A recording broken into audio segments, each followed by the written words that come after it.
Imagínese que está en el medio de un gran campo, pero este campo se está prendiendo fuego allá a lo lejos.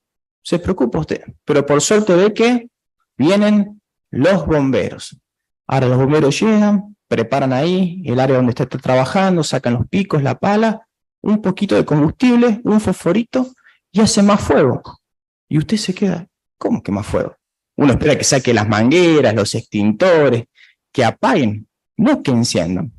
Bueno, eso tiene una explicación. Se llama la técnica del contrafuego. ¿Y qué implica esta técnica? ¿En qué consiste? Bueno, en un descampado, cuando hay un fuego que está fuera de control, los bomberos más adelante consumen todo el material combustible. Entonces, cuando el fuego que está descontrolado llega al área, se apaga, no tiene nada que consumir y se controla. La técnica del contrafuego. Podemos decir que los bomberos combaten fuego con fuego. ¿Y les suena familiar esta idea? ¿Combatir algo con su igual? Bueno, quizás la escuchó en algunas frases que se le parecen, como por ejemplo, combatir mal por mal, ojo por ojo, diente por diente. ¿Qué podemos decir? A los bomberos esta técnica les funciona bien, pero ¿será correcto enfrentar el mal de esta manera, con su igual? Dejemos que la Biblia nos responda. ¿Qué opina Dios acerca de este asunto? Vamos a leer juntos, por favor, Romanos capítulo 12, el versículo 21. Romanos capítulo 12, versículo 21.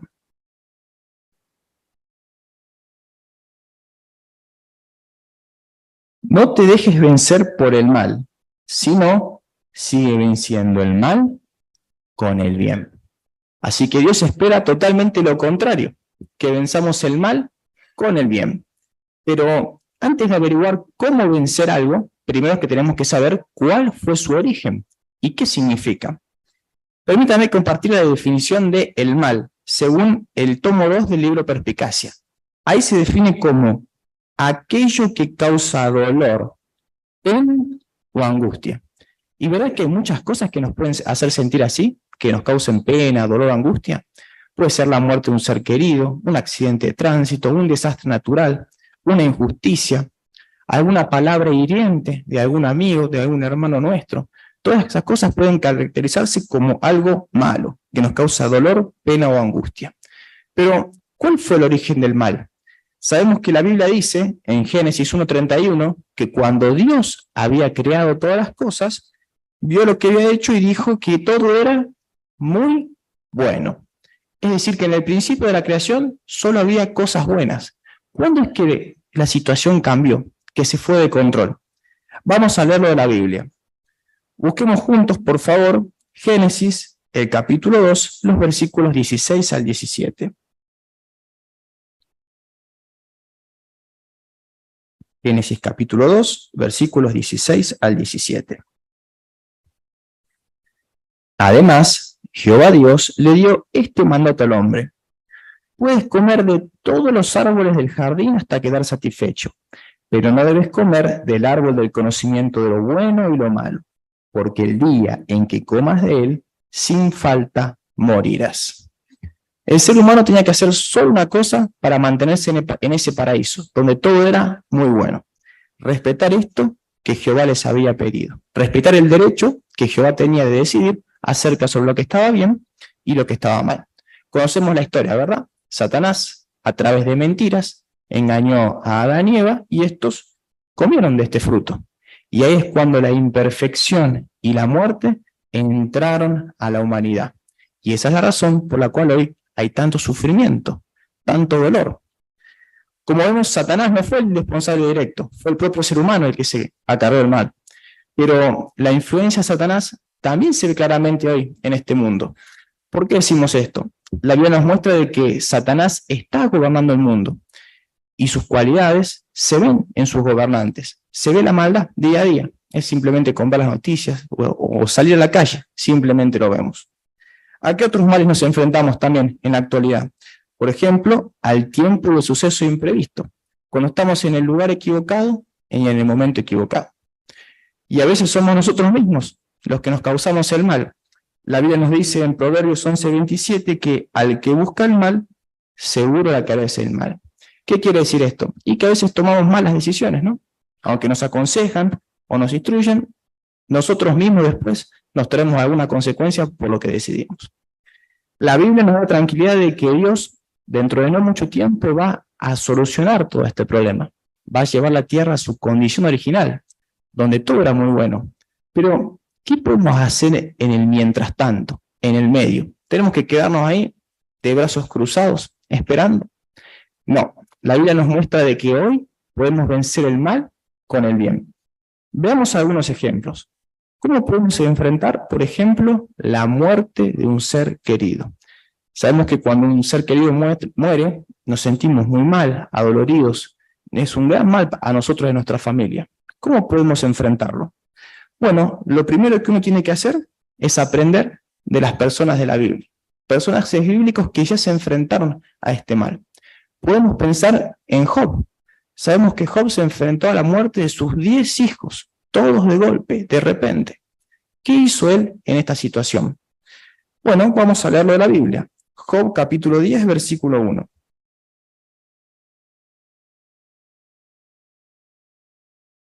Job capítulo 10, versículo 1. Siento asco de mi vida. Daré rienda suelta a mis quejas. Desahogaré con palabras mi amargura. ¿Qué hizo Job? Se expresó, dejó salir sus sentimientos. Cuando uno está de duelo, es normal que tenga todos sus sentimientos ahí en el corazón. Es como un sentimiento que nos aplasta en el pecho. Lo que no es normal es que se queden ahí para siempre. Uno tiene que poder manejarlos, poder sacarlos. Y una manera de hacerlo es expresarse. ¿Podemos buscar lo que la Biblia llama un compañero verdadero? Esa persona que está dispuesta a escucharnos, a acompañarnos, a comprendernos, que nos tiene paciencia. Alguien que quizás ya haya pasado por esa situación. Desahogarnos de esa manera nos va a poder ayudar a enfrentar este mal.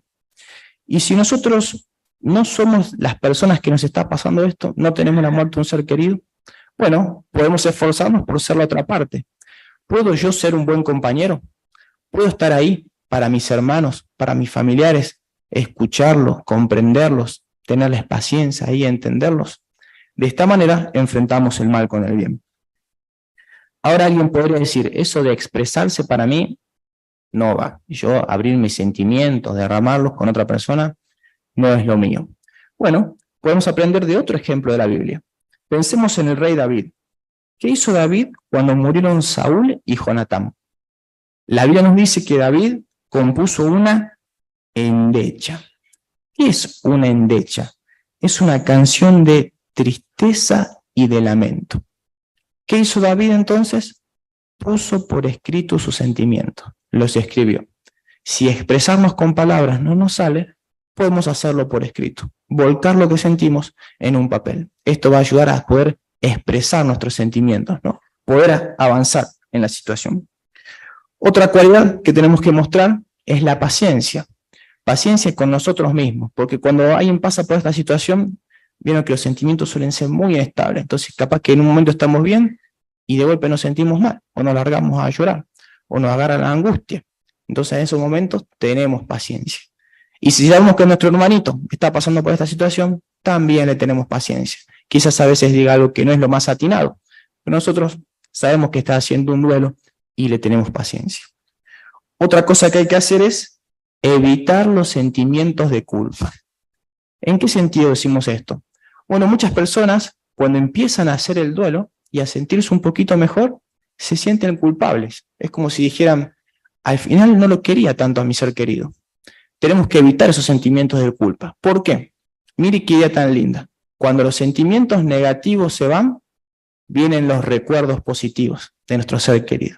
Nos ayuda a seguir adelante. Entonces también evitamos sentimientos de culpa. Algo que también puede ayudarnos muchísimo es la esperanza de la resurrección. Para muchos de nosotros la resurrección es algo que se va a cumplir. Pero, ¿qué nos puede ayudar a nosotros a ver esa esperanza como algo real? Algo que Jehová desea llevar adelante. Podemos pensar en cómo se siente Jehová con respecto a la muerte. ¿Qué siente Jehová cuando nos ve sufrir en esta situación?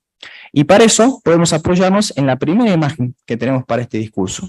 Podemos aprender de las lágrimas de Jesús. ¿Por qué decimos esto? Porque sabemos que Jesús refleja a la perfección los sentimientos de Jehová. ¿Cómo se sintió Jesús ante la muerte de un ser querido? Bueno, la Biblia dice que se conmovió en lo más profundo de su ser. Se sintió angustiado. ¿Y por qué se sintió de esa manera? ¿Era que le faltaba poder? Sabemos que no, porque ya había hecho otras resurrecciones. Entonces, ¿cuál es el punto? Que a Jesús le dolió muchísimo ver el efecto que la muerte causa en la humanidad. Nos muestra de que la resurrección no es un simple acto mecánico, un chasquido de dedos, un trámite, por así decirlo. Es algo que de verdad es importante para Jesús, fue para Jesús, y lo es para Jehová. De hecho, podemos ir a Job nuevamente. Podemos ir al capítulo 14, a los versículos 14 y 15. Veamos cómo se refirió Job a los sentimientos de Jehová. Job, capítulo 14, versículos 14 y 15.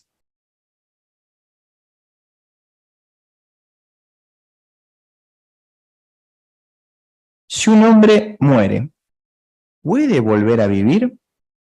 Esperaré todos los días de mi servicio obligatorio hasta que llegue mi liberación. Tú llamarás y yo te responderé. Ansiarás volver a ver la obra de tus manos. ¿Vio la palabra que usa? Ansiarás. ¿Se sintió alguna vez usted ansioso? Vemos como que esa situación queremos que llegue ya. No podemos esperar. A eso siente Jehová. Él desea volver a los seres queridos que han muerto.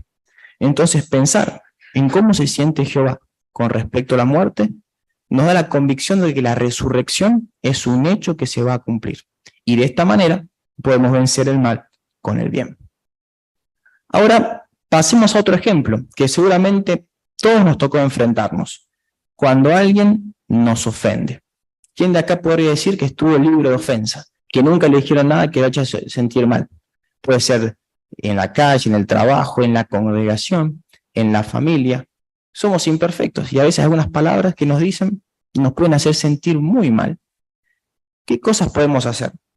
Bueno, lo primero que tenemos que hacer es evitar las malas prácticas. Evitar pagar mal por mal. Sabemos que la tendencia humana más común es devolver con la misma moneda, cuando habíamos hablado al principio. Por eso vamos a leer Efesios capítulo 4, el versículo 31. En este versículo vamos a ver todas las cualidades que jamás pondremos en práctica cuando alguien nos ofende. Efesios capítulo 4, versículo 31.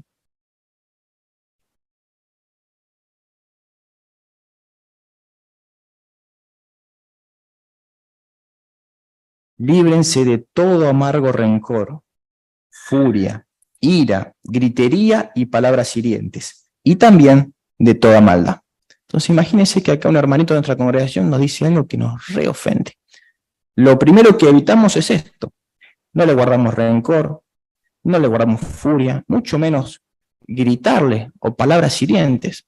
Y vieron que acá la Biblia lo separa en dos grupos diferentes. Dice gritería y palabras hirientes. Quizás uno no grite, no eleve la voz, no diga palabras en un tono alto, pero igualmente puede ser muy hiriente. Quizás en un tono de voz tranquilo, pero puede contestar con palabras hirientes. Estas cosas las descartamos por completo. Otra idea muy importante es no perder el deseo de hacer el bien. ¿Por qué decimos esto? Muchas veces tenemos una diferencia con un hermano de la congregación. ¿Y qué dejamos de hacer? Dejamos de hacer cosas buenas. Ya dejamos de reunirnos, dejamos de venir a la predicación, dejamos de comentar. Es como si el problema es con nuestro hermano y nos desquitáramos con Jehová. Entonces, una idea importante es que ante una ofensa no dejamos de hacer las cosas buenas. Lo que está bien, lo seguimos haciendo bien. Entonces, ¿qué sí cosas tenemos que hacer? Vamos a mantenernos ahí en Efesios en el capítulo 4 y vamos a leer el versículo 26 y el 32. Efesios 4:26 dice: cuando se enojen, no pequen, no dejen que se ponga el sol estando todavía enojados.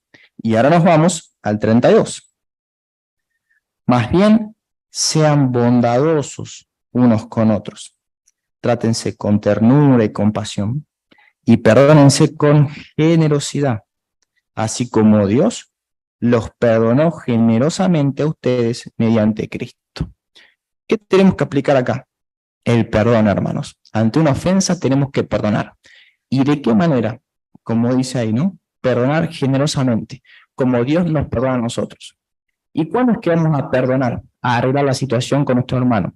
Ahí, como leemos en el versículo 26, lo antes posible. Buscamos la situación más propicia y no dejar pasar mucho tiempo. Y ahora imaginémonos que, bueno, queremos llevarnos bien con nuestro hermano, queremos hacer las paces. Buscamos un momento, le vamos a hablar. ¿Qué cualidades aplicamos? Ahí las de versículo 32. En esa charla somos bondadosos, nos tratamos con ternura y con compasión, ¿no? De esa manera podemos vencer este mal con el bien. Otra cualidad muy buena que tenemos que aplicar es el amor. ¿Por qué? Por lo que dice 1 Pedro 4:8, que el amor cubre una multitud de pecados.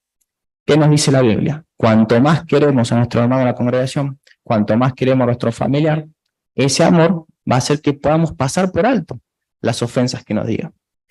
Entonces, ¿cómo podemos cultivar ese amor por nuestro hermano? Bueno, hay muchas maneras, pero veamos una. Piense en ese hermanito que usted no se lleva muy bien y que quiere llevarse mejor. Bueno, yo ahí a fulanito quiero quererlo muchísimo más. ¿Qué puede hacer uno?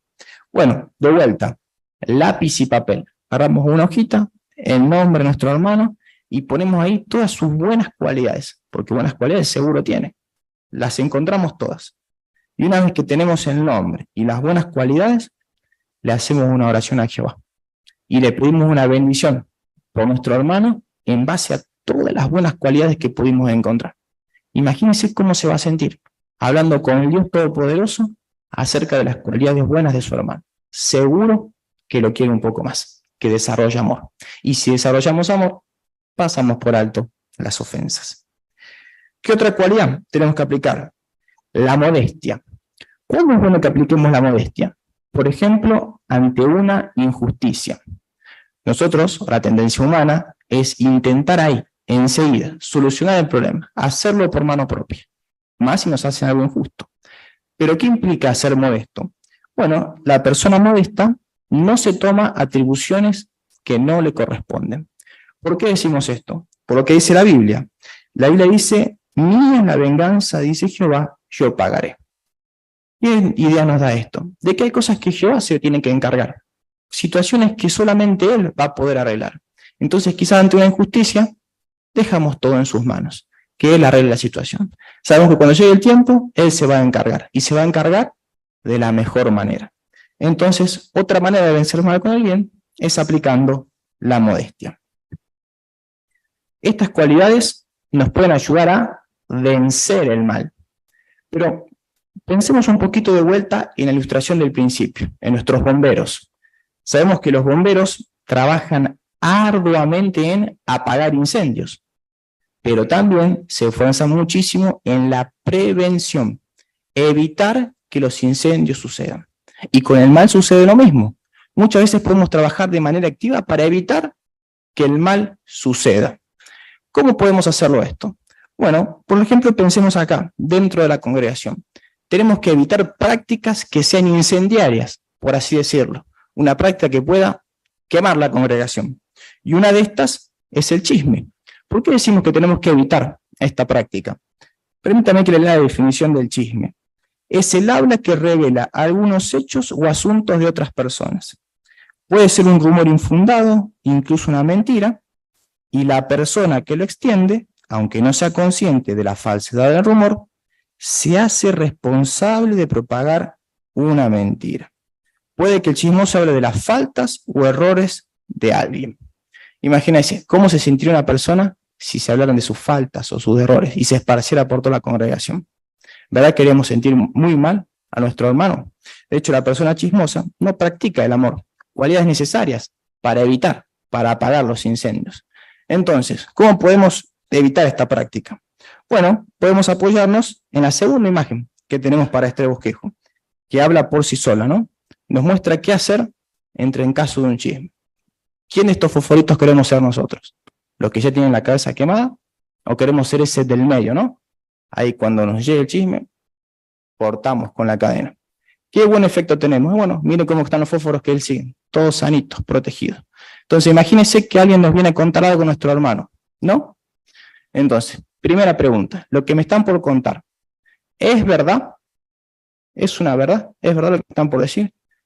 Segundo, después de lo que me tienen que contar, ¿lo voy a querer más o menos a mi hermano? Me terminan de contar algo. Y después de eso, ¿cómo lo veo yo a mi hermano en la congregación? Y tercero, si no es nada bueno, ¿de verdad tengo que enterarme? ¿Tengo que saberlo? Entonces, si aplicamos esas tres preguntitas, podemos ser como el fosforito del medio, ¿no? Que evita el mal. Trabajamos en la prevención. Otra muy buena manera de trabajar de manera preventiva es vigilar nuestras palabras. ¿Qué cosas decimos? ¿Nuestra lengua es como un lanzallamas o como un extintor? ¿Tenemos la costumbre de hablar de las cualidades positivas de nuestros hermanos o de las cualidades negativas? Entonces, trabajar en nuestras propias cualidades también puede evitarnos muchos problemas. La Biblia también nos muestra de que tenemos que evitar, por así decirlo, a los que son pirómanos. ¿Qué es un pirómano? La gente que le encanta prender fuego. ¿Cómo lo dice esto en la Biblia? Lo dice en Proverbios 22, 24 y 25. Vamos a leerlo, por favor. Proverbios, capítulo 22, versículos 24 y 25.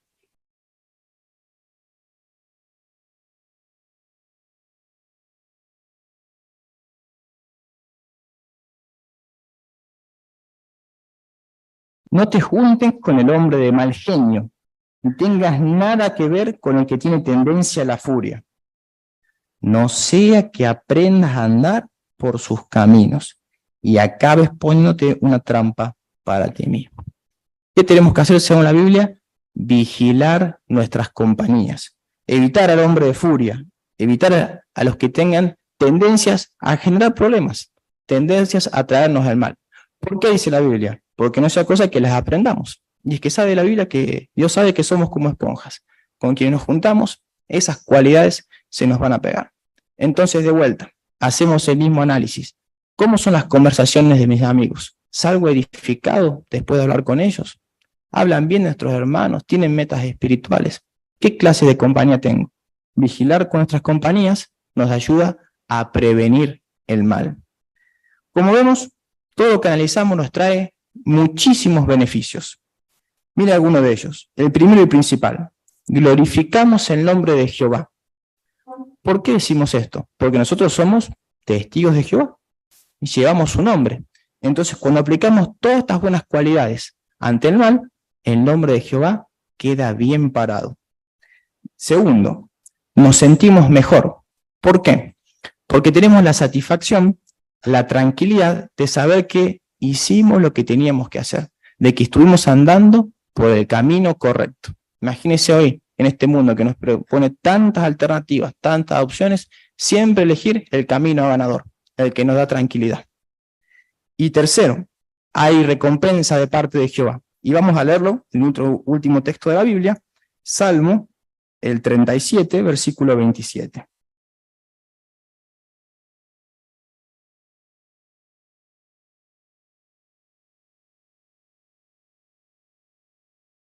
Salmo 37, 27.